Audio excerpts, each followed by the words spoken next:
What is going on, everybody? It is the Digital Cypha Podcast alongside my homie Dio Zales. Dio Zales, welcome to another Saturday with the Digital Cypha. How you doing? Good morning. I'm doing well. Glad to Uh, be here with my boy Ebonics. Missing yeah, Don, but maybe he'll come later and surprise us. If yo, not, he there's always next weekend. he usually does that. He be like, I'm back. Finally, bring it to the point where it will get mass appeal and just have like a huge following. At least I would. I'm kind of guessing it's gonna have that. So Gotcha. I'm pretty excited for that in that respect. Gotcha. Man, I don't know, man. Like, there's some things that's really killing me right now is so there was a situation with this Minecraft like game, right? Blockwise that came out. Okay. Yeah, man. Okay. And so it was an NFT, right, game called Blockwise, and people basically poured in like $1 million, Wow. and then they disappeared. Oh no. And so they came back and said, hey, because of the way how NFTs work, it's just funny. The way how NFTs work as far as the gas prices and this and that with NFTs, they start seeing some kickback. And we're talking like, in places where they may have to do refunds. So they instead of trying to explain the situation, right? They shut down the website. They shut everything down and left their supporters in the dark, and then posted this information. This is become, and the nerve of Ubisoft to say, hey, blase blah about NFTs when this is happening. Yeah. You know what I mean? What's your thoughts about that? I mean, first and foremost, what's your thoughts about these guys who made the Blockverse NFT game, right? I think I already know your opinion, but just for the fans out there, what your thoughts would be. And then Ubisoft wants to invoke NFTs into the game, but they feel that the gamers are not. How can I put it? It's almost as though they feel like we're not getting the point that they're trying to do. I mean, Yeah, that was like literally their like, I think like literally the quote was, but they don't get it for now, right? Like I think it was something like, so he what's his name, Nicolas Pard, the vice president. He was like trying to explain the NFTs, like, so it's really for them, it's really beneficial, but they don't get it right now. It's like, okay, thanks for letting me feel like I don't really know what I'm buying. Because the thing about it too is NFTs kind of works in two ways. One, you get the product, but two, the person who created the NFT gets some form of residual income from the purchase. So in my head, I'm thinking like these guys are creating NFTs in their games, and their hope is that people just keep buying these types of NFT like content, and they're just getting rich off of it, just off of residuals. Like, for instance, and this is just me thinking mentally here. If there is a virtual hat in the game of Assassin's Creed, right? I might buy that for a certain amount of money, right? I wouldn't know how they'll post it up in crypto or in American or in fiat, whatever. I don't know. But let's say they did it and you like the hat for about a season. And then you say, you know what? My friend or partner doesn't have this. I'm going to sell it to him. And then they sell it, and then Ubisoft gets a cut, and you get a cut for selling it to somebody else in the same game. So to have thousands of people do that is a win-win for Ubisoft, in my opinion. Oh, for sure. You know what I mean? Go ahead. Honestly, they might not even be completely wrong when they say that like people don't get it for now. That might not even be entirely false. Maybe the average gamer doesn't get it, but the problem is that companies like this have broken goodwill, right, between all the microtransactions, with all the loot boxes. So even if let's say for argument's sake, NFTs were a good thing Hmm. on for the average gamer. Gamers are so burnt out with all these like digital purchases. Are they promising anything with the collection? No, it's still really um just rumors, right? But supposedly it would be kind of like spruced up, kind of like how remember that Gears of War Ultimate Edition that came Yeah. out like for the first game? Hmm. It would be something on the lines of that, and that was a big upgrade. I mean, Ultimate Edition that came out on Xbox One, there's like a big difference between the OG Gears of War and that. So I would definitely be very happy to see all the Gears games getting that, but especially Fable. If Fable got that kind of treatment, it would be amazing. Yeah, that would be so cool. That would be really so cool. I would, and I'm not gonna lie, if they could even, do like with the Master Chief Collection, like where you could kind of go back to the old graphics and the new graphics, so you can kind of really appreciate all the work the devs put into it. I think that would be even like a nice touch that I hope they don't forget about. I don't know, man. That's scary. It's asking for a bit much, but it really does help people understand like what these devs have done to like really bring it up to date. I mean, Yeah. especially because you had that in Master Chief Collection, you had it in Diablo 2 remaster. Um, even though I mean realistically, most players are going to play it in the newer graphics. There is something to be said about like being able to go back and forth and being like, wow, that's crazy. Because I was doing that in Master Chief Collection with Halo 2, Hmm. and it's like, did it really change that much? And I'm looking at these things and like, wow, that's. But I still appreciate it, even what the people did, like the devs did on Halo 2, like the original. I'm Hmm. looking at it like, this is what they were doing to translate the idea of space to me at that time period with the technology that they had afforded to them at the time. And it was still pretty interesting to see it in that perspective. Like, even though obviously it didn't look as good and as real as the stuff we have now, which we'll be saying, the same thing in another 10 years, um, it was still cool to see how they were, you know, using different elements to kind of like make your mind understand it the way that they wanted you to do it. Gotcha. Yeah, yeah. I mean, we're talking about BioWare, and BioWare is at the time when this was going on, we had BioWare doing the Mass Effect. They did the Star Wars, Yep. and how they, was it KOTOR? I think it was KOTOR, right? That they did. Yeah. Yep. So Yeah. Jade Empire. man, let's not get into Jade Empire, man. That's a game. That's a game that they need to remake for real. Like, Oh, for real. I'm Yeah. telling you, Awesome game. man. Whew. All right. And supposedly, there's Mhm. also a Monster Hunter type game coming out for Xbox that's supposed to have co-op gameplay to it. Yo, I wonder about that because what couldn't Microsoft just put the game on Game Pass? Like, couldn't they just like, hey, Capcom, let's do a deal and get Monster Hunter on Game Pass, right? They did before. Well, they did before. Yes, definitely did. I guess they, at least in my opinion, I guess they want to like kind of compete with it because I mean, realistically, besides Monster Hunter, all you have is what's that other one that Epic Games has? Um, Hmm. we used to we played it a little bit. I just can't think of the name at the moment. Something Second Extinction or something like that. Not that one. No. Wow, I can't believe I can't remember it. But like that's the only other one I can think of that's in the same kind of realm. So Mhm. it's definitely a market that could use, competition. Based on what I heard is that they were asking for too much. you know. Like because Monster Hunter has literal no competition. So I mean, if you Dauntless, the name of the game, Dauntless, got you. Okay.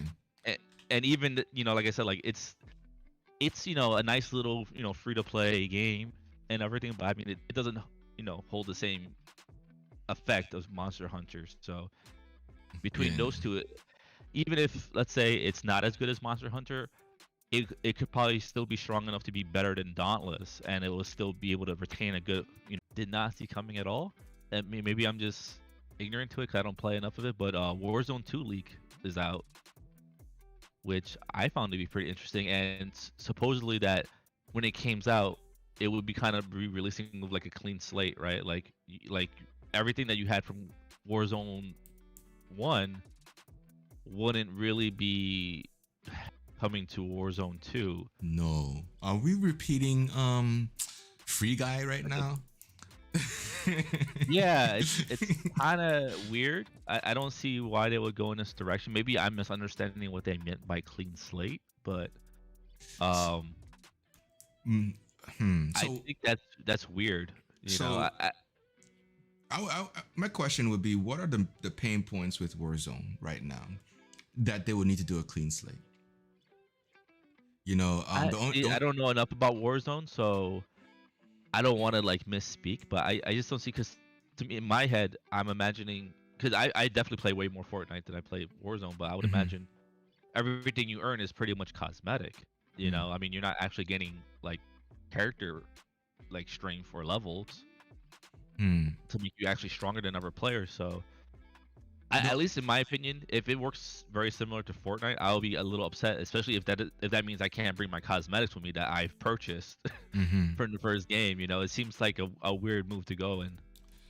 I mean, the only thing that speaks out to me about this, why a company like look at Destiny, right? Destiny had to restart all over again with Destiny 2, mainly because of the engine, right? The Yes, engine was correct. kind of like, I guess to them it was garbage, but they made wonders happen, right? With Yeah. the first part. But I don't see that with Call of Duty because they're using the same engine for every iteration of the franchise of Call of Duty, right? So Exactly. we're looking at Black Ops like 3, we're And looking at Cold War. Vanguard and Cold War, and so it's not that I don't think the engine is the issue. I'm thinking it's the players and how they manage players. What is it? The hackers or people who are cheating the system, and what things they put into place to not, I would say, punish, but to keep those cheaters in bay. Like for instance, you have a controller that when you shoot one, once you hit the trigger once, it auto targets and kills the enemy or something stupid like that. I don't know what it is, guys. I'm not into Call of Duty on that level. I play, Yeah. I die, I keep it moving.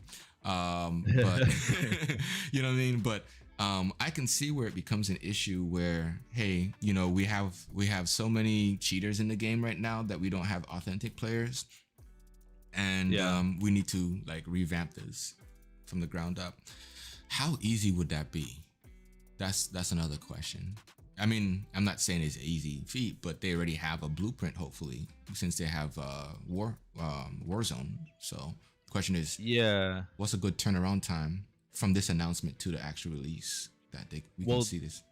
supposedly they're talking about like maybe holiday like 2022. Hmm. So or like 2023 at latest. So I still feel that that's kind of early. So maybe they've been working on this whole time. I mean, they're saying it's also because they finally want to move over to current gen hardware in the best way possible. So I guess Hmm. this is like a way to like really support Xbox One X.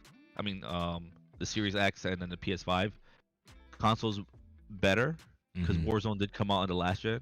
So I Gotcha. mean, I get it, but I don't get it. At least to me, I mean, I would hope that I get the clean slate, like when it comes to like like the character levels and stuff like that. But I would hope that at least they're gonna have the forethought to transfer all cosmetics and stuff. I think that would be a huge miss if they do that. And And not, I think people will continue to just play Warzone over Warzone 2 if that was to happen.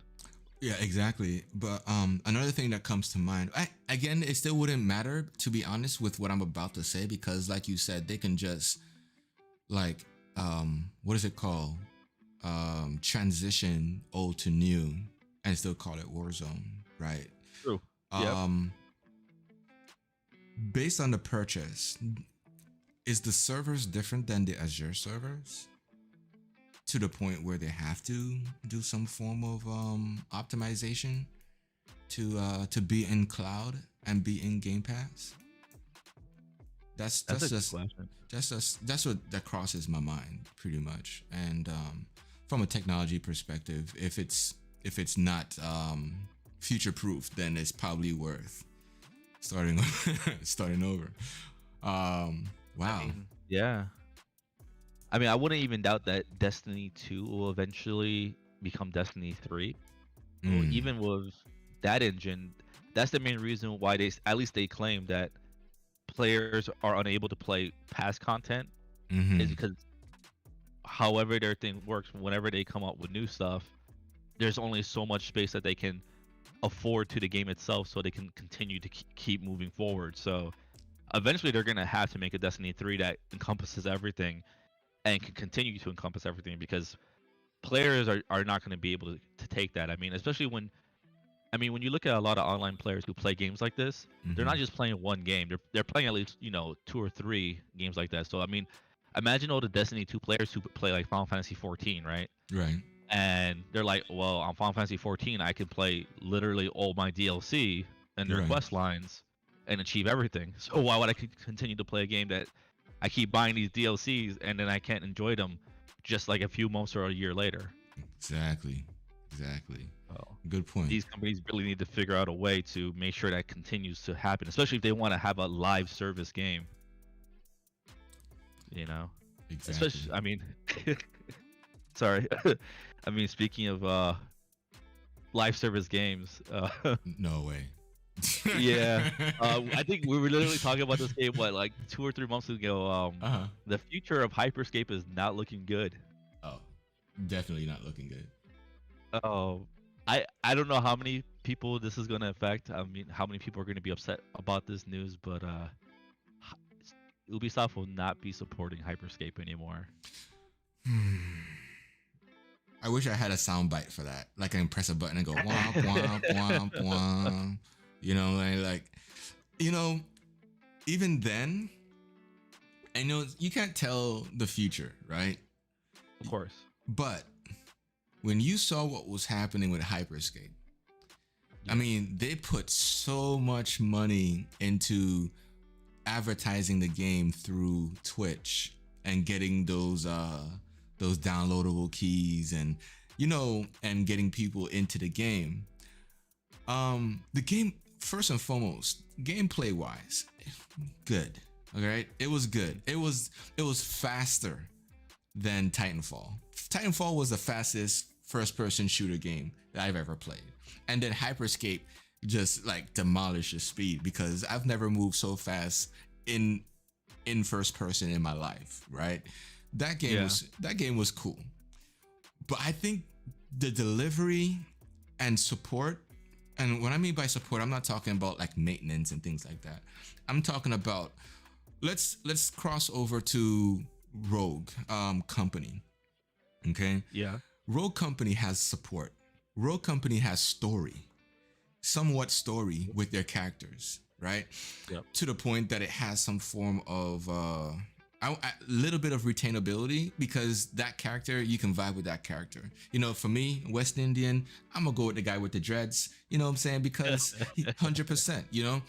When it comes Yeah. when it comes to Hyperscape, you're just a character, and you're going in and you're killing other characters, and you're trying to be number one. Let's look at Fortnite. Fortnite, you make your character what you want it to be, so there's a tie to the character. You know what I mean? Like, Yeah. I don't know. We saw the potential, but we didn't see how the gravity support that it would have, because it just felt like it was thrown in there with good mechanics and everything, but it was thrown in there for people to try. And I think they also dropped it like how Apex dropped it. It just came out of nowhere. You didn't know it was Yeah. being developed or anything. But this is like just one of those sorry cases where it came in, people came and jumped in and played, and people left. And they probably left like a month later. You know what I mean? Is about about to hit. It was about to hit 2 years. So Well, it was a year and a half. yeah, man. I guess the problem is just that, in my opinion, Ubisoft is just trying too hard to jump on a lot of different trends, Mm-hmm. and they're stretching themselves too thin. And I don't think there's anything wrong with wanting to have a live service game, right? It makes sense financially. For some of these publishers, it's like the biggest, like source of income for a lot of them. But if you're gonna do that, they have to also understand that it is a huge commitment at the same time. Like you have to be able to deliver your, player base like continual content. Like if you're like, that's the reason why Fortnite is so successful. It's not really because it's cartoony or it's a kids game or whatever. Like, because there's plenty of adults who play it as well. It's always getting something in that game. Like it feels almost every 2 weeks to a month there is something new to do in that game. Um, Whether you like it or not. Like there was even like an event I did with my girls the other day. I mean, even some games release first on the Ubisoft store. Like Yeah. like what's that game that just came out? Rainbow Six Extraction, right? That's Yeah, not yeah. on Steam yet either. Wow. Okay, got you. Makes sense. Yeah. Makes So sense. And it's one of so, those weird cases. so going back to it, then, how much is Ubisoft paying Epic Games to keep that store up on shelves? That's, I don't know. I mean, that's a question. There's all these expenses, man, or all these the processes of keeping the games alive, and maybe it's just not worth it anymore, man. Like, yo, that's crazy. If they treated Hyperscape like they treated something Republic, that new game that came out, Riders Republic. Okay. You know what I'm saying? Like they treat Assassin's Creed. You know what I'm saying? Like it probably would have been something. They're good for story. All they need to do is tie a story to Hyperscape, and it probably would have existed. That's all. I'm honestly surprised that they did it. I Hmm. thought because that's kind of like even if you just put like a basic story, like that's the easiest way to retain players, because then they get invested in something, right? Yeah. I mean, they Yeah. could have created a sewer version of the map where everybody is sliding and dashing and going through tunnels and stuff. You know what I'm saying? I mean, maybe just Yeah, there was so much they could have did with it. oh So my much. goodness. Yeah. So yeah. Um, Another Ubisoft, like I don't want to keep banging them down, but like they're also gonna stop supporting Watch Dogs Legion. I mean, not that you can't play it anymore, but I Yeah. mean they're not gonna be continuing any new content. So September 2021 was the last, and will not. There just won't be anything since then. So Yo, I gotta check this out, cause it's bugging me. Watch Dogs Legion was released October 29, 2020, right? And then Assassin's Creed, right? Valhalla was November 10th, 2020. So there was like a month apart. okay. That's kind of weird that they already cut off support like that. You know what I'm saying? I think Valhalla probably got more love than Watch Dogs. I'll say if anybody's never played Watch Dogs, start off with one. One was breathtaking from a well, I would say breathtaking. I would say it started the Watchdog franchise in a good way. Story, the lore behind it, the mechanics. There was a time when I was playing and I was playing blackjack. You know what I'm saying? To earn money, to then do a mission. You know what I'm saying? Like there was just some cool things about the game that kept me interested in it. Unfortunately, because Twitch has peeping through the window category. In Watch Dogs, you have to find certain people. So you have your technology, and you're basically hacking your way into someone's house. See, this is why people don't have cameras visible anymore. Like they have a phone, but they have like that tape on top of the camera on top of their phone. Yeah. This is why. Yep. This game would probably invoke that same experience, right? That paranoia. Exactly. Because you're trying to find certain people, and the only way you can do that is to hack into CTOS's system. That's the system that the environment, the world is using, and you're fighting against CTOS because it's they're the enemy. So you hack in and you find information and then use that information to help you solve crimes or solve a mission, whatever. So that got me into cybersecurity, to be honest. That got me interested in cybersecurity. Oh, okay. Watch Dogs 2 was like watching an 80s movie. Oh, okay. I would love it then. You know what I'm saying? As a black guy, seeing a black guy being the main guy, I was like, yo, this is it, but and then they had a dude, with the mask, and he had like all these emojis to describe how he's feeling as he's talking. Man, awesome. It was different, but watch the game. It's still for sure. It's still a playable game. Well, I mean, they're still supporting it. Like, the servers will still be up. It's just that they're not adding any more new content to the game. Well, here's the problem with this. It's better that it goes to Game Pass because it's a server-based game. Sure. Yep. You know what I'm saying? You can't go buy this game and play it offline. Yeah. You know what I mean? So to me, it'll be perfect to go to Game Pass.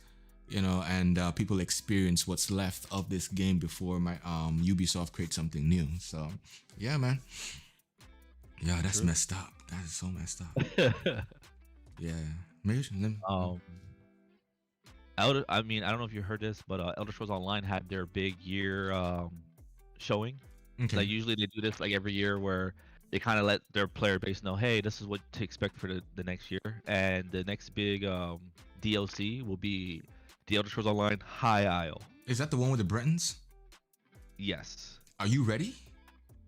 I'm not gonna lie. First watching it, because I was watching it, I was a little upset. Okay. I'm not gonna lie. Okay. Because they always do a great job with the stories. They always do a great job with the dungeons and the raids. But at first, they were not talking nothing about PvP, and I was pretty upset about it. And it took them a while to start talking about it, but the more they talked, the more I was like, okay, you're kind of calming me down. But in the beginning, because I was kind of expecting, because they were showing like the flags of the different factions, right? Uh-huh. And I was like, okay, we're gonna go back to Cyrodiil. They're gonna fix it up. Let's see what's gonna go on. And then one of the first things they talked about on this isle is that you have in the political things that are going on, they're trying to end the war, and I'm like, what? Is this their way of trying to tie the story into them not supporting Cyrodiil anymore and closing it? I was like getting upset, but it just seems like it's just for the story itself. Mm-hmm. So like the story seems like it's gonna be cool. It's gonna have a lot of little political intrigue, a lot of backstabbing. There's like a little conspiracy. I'll show up with my assassin and just backstab everyone, including the NPC that's giving me the quest. I'll be like, yep. Oh go. yeah. Oh dude, yeah. There's definitely gonna be a lot of that in the story, which is definitely cool. So one of the things that was unexpected, one of the big features that's coming to it is this like a collectible card game that will be actually inside the game, and you can play the card game inside the what they're called, like the taverns and the pubs. Mm-hmm. You can play against other players and against NPCs, so you'll be able to not just collect cards, but actually, I don't know if they said they can trade them, but I think the interesting thing they said about the game is that just because someone has played more than you in the card game, they're not going to automatically have a huge like advantage over you, because what happens is that you build your deck and so does the other player, and then your decks get combined together and then randomly give you cards from both decks to each player, and then you start your match. Okay. Which I think is pretty cool for balance, and it'll always kind of keep the games fresh, because you'll never 100% be guaranteed to follow out your strategy.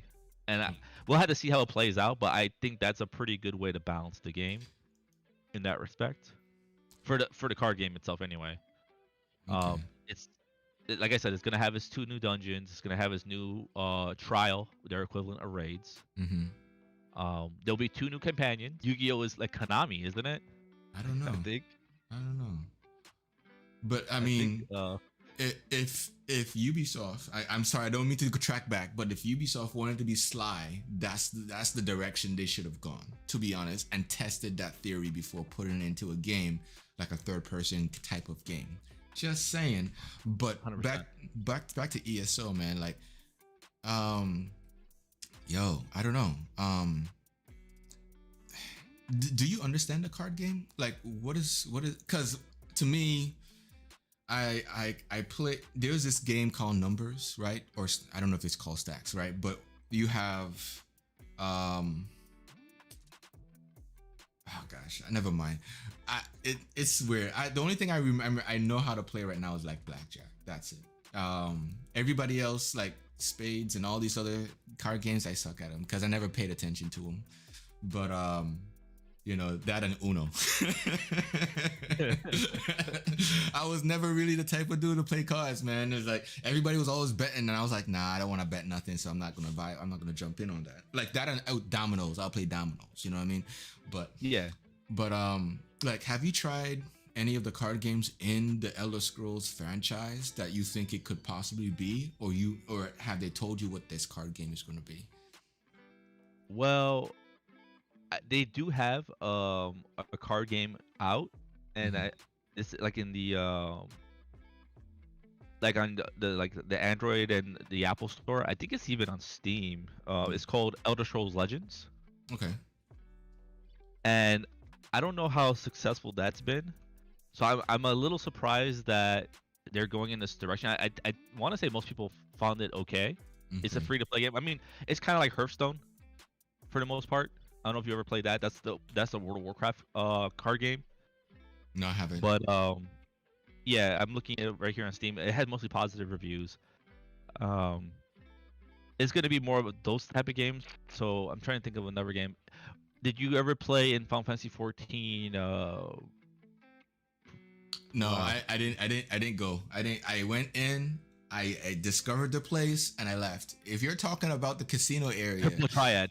I Yeah. haven't tried it yet. No, the only thing I did actually was the Chocobo race, but I haven't tried the actual card game yet.